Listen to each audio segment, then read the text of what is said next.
چونکہ ہر پھول کی اپنی خوشبو ہوتی ہے. جو دانائی، جو علم، جو فقاہت، جو اسلوب اللہ نے مولا علی شیر خدا کو عطا فرمایا تھا، جو شانیں اللہ نے مولا کائنات کو عطا فرمائی تھی، وہ تو حدیث آپ نے کئی دفعہ سنی ہوگی کہ حضور نے فرمایا میں علم کا شہر ہوں اور علی اس کا دروازہ ہے. میں آج آپ کو ترمذی کی ایک اور حدیث سناتا ہوں.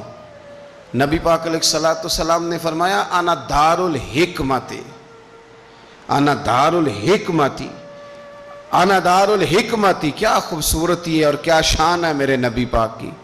حضور فرمانے لگے میں حکمت کا گھر ہوں، میں حکمت کا گھر ہوں. انا دار الحکمت وعلی بابھا، میں حکمت کا گھر ہوں اور علی اس کا دروازہ ہے. علی اس کا دروازہ ہے، اس گھر کا جو گھر حکمت کا خود رسول پاک کی ذات ہے. تو حضرت مولا علی شیر خدا کرم اللہ تعالیٰ وجہ الکریم کو اللہ تبارک و تعالیٰ نے حکمت عطا فرمائی، دانائی عطا فرمائی، اللہ نے شانیں عطا فرمائی. ان کو اللہ تبارک و تعالیٰ نے مرتبوں سے نوازا.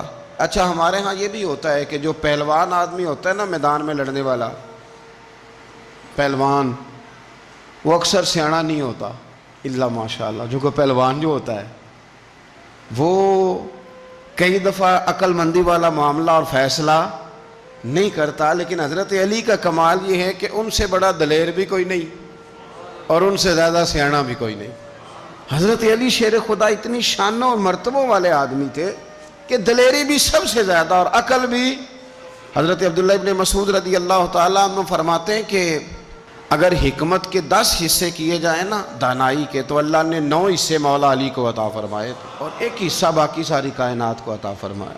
بڑے فہم والے، فراست والے، دانائی. ایک بندہ آ گیا غیر مسلم تھا تو کہنے لگا میرے کچھ سوالوں کے جواب ہیں پر کسی نے دیے نہیں کبھی. پہیلیاں ہوتی ہیں نا کچھ لوگوں کے، سوال اور ہوتا ہے پر پہیلی. تو بعض لوگوں نے پہیلیاں، لیکن جن کو اللہ فہم کی دولت دے نا ان کے سامنے بھی پھر کوئی پہیلی نہیں رہتی، کوئی راز نہیں رہتا. تو جب اس نے آ کے بہت بڑا دعویٰ کیا کہ اگر کوئی میرے سوال کا جواب دے تو میں مان جاؤں، تو پھر مسلمانوں نے کہا کہ نہیں، تو نے بڑا ہی دعویٰ کر دیا ہے، تو شے ہی کوئی نہیں. وہاں تو بڑے مان گئے. تو ہمارے ساتھ. حضرت مولا علی شیر خدا کے پاس لے گئے تو اس نے بڑے مشکل سوال کیے. پہلی بات وہ کہنے لگا آپ مجھے 2 ایسے دوست بتائیں جن میں کبھی لڑائی نہیں ہوئی. تو حضرت علی کہنے لگے تو بڑے دعوے کر رہا تھا کہ میں بڑے لمبے سوال پوچھوں گا. وہ 2 دوست جن میں کبھی لڑائی نہیں ہوئی وہ جسم اور روح ہیں بھی اکٹھے ساتھ رہتے، دوست بھی ہیں، پر کبھی آپس میں لڑائی، بڑے گناہ کرتا ہے جسم پر، روح ناراض نہیں ہوتی، وہ ساتھ ہی رہتی ہے. اس کی آنکھیں کھل گئیں، اس کو تو کبھی جواب ہی نہیں ملا تھا. کہنے لگا اچھا وہ 2 ایسے دوست پھر بتائیں جن میں کبھی صلح نہیں ہوئی. تو فرمایا وہ موت اور حیات ہیں. جب موت آتی ہے تو پھر زندگی باقی، ان کی صلح نہیں ہو سکتی، اکٹھے رہ ہی نہیں سکتے. اللہ اکبر. وہ کہنے لگا یہ تو کمال ہو گئی. اب وہ ذہن کھل گیا. کہنے لگا جی اور پوچھ لوں؟ فرمایا تیرا ہی دعویٰ تھا 2 پوچھنے، میں تیار ہوں، تو 100 بھی پوچھ. کہنے لگا وہ بی بی جس نے چند لمحوں میں بچہ پیدا کر دیا، فرمایا یہ بھی کوئی مشکل بات ہے؟ وہ حضرت مریم ہے. 1 منٹ میں حاملہ ہوئی تھی، اگلے منٹ میں اللہ تعالیٰ نے انہیں تھوڑی سی تکلیف سے گزارا اور اگلے منٹ میں حضرت عیسیٰ پیدا ہو گئے. کوئی مشکل بات ہے؟ کہنے لگا جی وہ 2 چیزیں جو حرکت نہیں کرتی، فرمایا یار جلدی پوچھ، ٹائم نہ ضائع کر، جلدی پوچھ. وہ 2 چیزیں جو حرکت نہیں کرتی وہ زمین آسمان ہے. اس نے کہا وہ 2 چیزیں جو ٹھہرتی نہیں، فرمایا وہ سورج اور چاند ہے جو حرکت ہی کرتے رہتے. کہنے لگے اچھا وہ بتائیں جی جو کھا تو بڑا کچھ کیا پر پیا اس نے کچھ بھی نہیں. تو حضرت علی فرمانے لگے وہ حضرت موسیٰ علیہ السلام کا عصا ہے، جادوگروں کے سانپ سارے ہی کھا گیا پر پانی کا گھونٹ بھی نہیں پیا. حد ہو گئی. وہ شخص کہتا ہے علی کے جواب نے، مولا علی شیر خدا کے جوابات نے میرے اندر ہیجان پیدا کر دیا. میں نے فوراً کہا بتائیں وہ شخص جو کوئی شے نہیں. تو حضرت علی کہنے لگے جو میرے نبی کا کلمہ نہ پڑھے وہ کوئی شے نہیں. کہنے لگے وہ بتائیں جو بڑی شے ہو. فرمایا جو چاہے کہ اس کی عزت کعبے سے بھی زیادہ ہو جائے اور وہ بڑی شے بن جائے تو وہ محمد عربی کا کلمہ پڑھ جائے. گنجا تھا, کوئی شے نہیں تھی, سر پہ بال بھی نہیں تھے, رویا کرتا. اللہ تعالیٰ نے فرشتے کو بھیجا, تجھے کیا چاہیے؟ تو کہنے لگا بال آ جائیں اور تھوڑا مال آ جائے.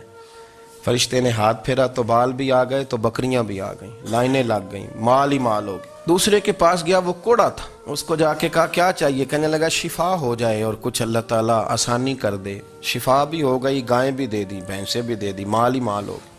پھر ایک کے پاس گیا, وہ اندھا تھا, تجھے کیا چاہیے؟ اس نے کہا آنکھیں ملنے اور کچھ ساتھ اللہ مال دے دے. اونٹ ہی اونٹ ہو گئے. جب بڑا نواز دیا تو پھر مالک نے امتحان لینے کا ارادہ کیا. یاری تیری سونا ہے پر آزمائشاں بھی تیریاں اگ, آزمائشاں تیریاں, صحیح کہہ رہا ہوں, آزمائشاں تیریاں, یاری تیری سونا ہے پر آزمائشاں تیریاں. اے سونا پرکھیا جاوندائی پہلو نہ لگاں دے لگ.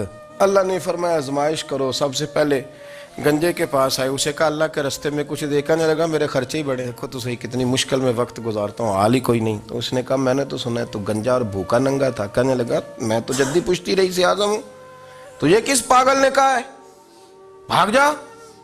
اس نے کہا اچھا جیسے تو تھا ویسے ہی ہو جائے. کھیت کھلیان اجڑ گئے, پھر سے گنجا ہو گیا. حضور علیہ السلام فرمانے لگے, پھر وہ اس کے پاس گیا جو کوڑا تھا, اسے کہا کچھ دے. کہنے لگا خرچے ہی بڑے. اب پوچھ لیں کسی امیر آدمی سے, کہے گا چکی کے نیچے ہاتھ ہے میرا, میرے سے زیادہ تو اب پریشان بندہ ہی کوئی نہیں. کیا بتاؤں آپ کو, اتنا ٹیکس ہے, اتنا جرمانہ ہے, فلانی شے, بڑا کچھ گنواتے ہیں لوگ. اس نے کہا میں نے تو سنا تو پہلے کوڑا تھا. اس نے کہا جا دوڑ جا, میں تو رئیس اعظم ہوں, دادا بھی پردادا بھی اور ساری نسل ہی. اس نے کہا اچھا جیسے تو تھا ویسے ہی ہو جائے. پھر وہ گیا اندھے کے پاس اور جا کے کہا اللہ کے نام پہ کچھ دے. تو کہنے لگا رب کے نام پہ؟ یہ کھڑے ہیں اونٹ, جتنے تیرے دل کرے لے جا. اس نے کہا کیا معنی اس بات کا؟ کہنے لگا یار تجھے کیا بتاؤں, میں تو اندھا تھا, میں نے تو کبھی دنیا دیکھی نہیں تھی. پھر اس کریم نے فضل کیا تو مجھے بڑا کچھ دکھایا. میں کیا بتاؤں, میرا دل کر رہا ہے کہہ دوں کہ پھر اس نے کعبہ دکھایا, پھر اس نے روضہ رسول دکھایا, پھر اس نے ریاض الجنہ کے سجدے دکھائے, پھر اس نے اپنے محبوب کے دروازے کی رونقیں دکھائیں. اس نے بڑا کچھ دیا, اس نے بڑا نوازا. میرے پاس تو شاید میں بدکار پرانا خادم, کسے در ملی نہ ٹوئی. ایت واصف یار نے نظر جو کی تھی, پھر واصف ہی ہوئی. یہ تو اس کا کرم ہوا. تو یہ وہ کہنے لگا تو اللہ کے نام پہ جان مانگ, میں وہ بھی دینے کو تیار. میرے پاس تو شے کوئی نہیں تھی, مجھے تو اپنا پتہ ہے, میں تو کوئی شے نہیں تھا, کچھ نہیں تھا میرے پاس. یہ تو ان کا کرم ہے کہ رخ ان کا ادھر ہے, اور مختصر سی میری کہانی ہے, یہ جو بھی ہے ان کی مہربانی ہے.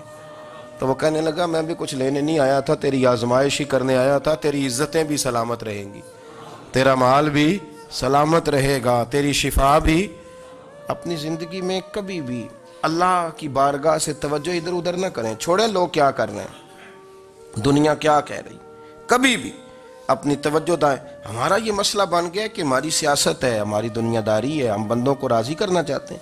ہم دیکھتے ہیں کون کس طرح, اور آپ یقین کریں آپ تھک جائیں گے, بندے راضی نہیں ہوں گے, وہ نہیں راضی ہوتے. آپ ان کو منا کے لائیں گے تو ادھر والے نکل جائیں گے, ادھر کو منائیں گے تو ادھر والے نکل جائیں گے. اس چکر سے باہر آئیں, اس رب کو راضی کریں جو فرماتا ہے ان الذین آمنوا وعملوا الصالحات سیجعل لهم الرحمن ودا. فرمایا تو ایمان لانے کے بعد نیک عمل کر, میں لوگوں کے دلوں میں تیری محبت پیدا کر دوں. رحمان لوگوں کے دلوں میں محبت ڈال دے گا. اللہ لوگوں کے دلوں میں. اپنی نظر ہمیشہ اپنے رب پہ رکھیں.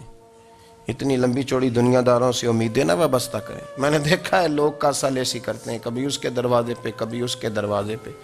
ان چکروں سے باہر آئیں اور اپنے رب کی بارگاہ کی طرف توجہ کریں. استغفار شوق سے پڑھا کریں, اور اکیلے میں نا, اکیلے میں.